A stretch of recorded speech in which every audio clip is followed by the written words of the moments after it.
the other day, I realized that I don't know a lot about some things. I mean, that's not the revelation about in my business. Sometimes I don't want to ask because I don't want to look like I don't know. So I feel bad about myself, kind of faking a little bit, pretending. I don't like that.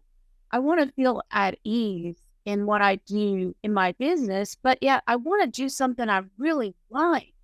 And I thought today, I just want to find my passion, something that is so fun that it's not even work, but that it brings an income. It brings this, yeah, I can't say the source of abundance, but you know what I mean? It's rewarding monetarily as well as all the other ways. And it just lights me up. And that phrase lights me up. I just thought, what is it that lights me?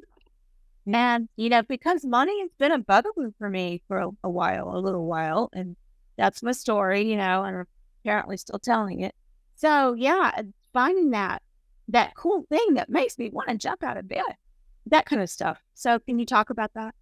Yes, as you are opening more and more to the discovery, to the allowing to allow yourself to focus on that which only gives you pleasure, on only that which gives you pleasure. As you practice this, as you intend it, as you give yourself permission, as you allow it in both yourself and others, and as you practice it and practice it and practice it, you will start to notice your own desires, noticing, understanding, embracing, cherishing your own desires is the key to all of this. And when you are used to suppressing your desires in favor of what anybody else is demanding or wanting at the moment, then you have lost touch with what it is that actually gives you pleasure. But it will not take you long to start getting back in touch with this. Practice on small things, such as the oatmeal discussed earlier. Do I want the dry, boring version, or do I want the cinnamon and brown sugar version? I want to go for a walk. Do I want to go for a 10-mile backpack walk to burn calories and to build strength? Or do I want to just saunter along and enjoy the flowers and enjoy the breeze? So at every decision point, every option, every choice, feel, which do I prefer? Not what does anybody else think I should do, or not what do I think I should do. What do I think would be make the most money or be the most productive or cost the least? What do I actually want? What feels good in my body? As you practice this on small things, unimportant things, and then celebrate when you feel, yes, I want to do such and such, or I want to eat this rather than that, and then celebrate, yay, I felt my desire. That felt really good. That felt clean. It didn't feel wrong. It didn't feel any of the things that I was afraid it was going to feel. It feels perfect. It feels loving. It feels connected. It feels grounded. It feels secure. It feels safe. It feels right. It feels moral. It feels ethical. It feels honest. It feels good. Feeling good has its own momentum. And as you are consciously intending to release anything that does not feel good and consciously welcoming what does feel good, it will not take long for you to get the new momentum going, and then you'll be off and running.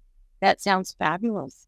There's a lot of things that I think, wow, that would be so fun. I mean, it's really that I watched this show on HGTV, the Unsellable Houses, and these twins are real estate agents, and they're like designers, and they come in and flip a house and get it all fixed up. And it's like, oh my God, I wish I had a partner or something, a sister or somebody to do that with. It'd be so much fun.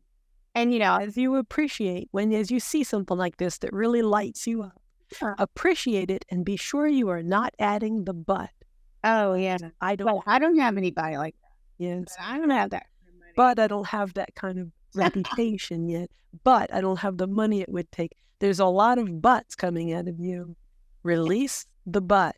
Appreciate and let the desire flow. Let it fire off. Let it turn into TNT and explode in pleasure and delirious visualization and imagination.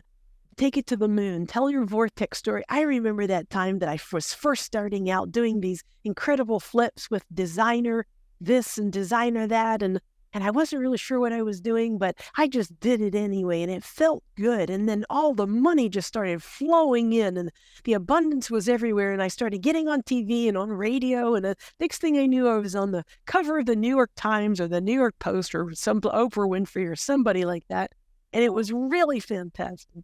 And as you tell this vortex story, be sure to leave out every single but that comes up. Just stop, go, and don't say it, and then move on, and then don't say it, and then move on. You are ready for this. I love it. And you're welcome.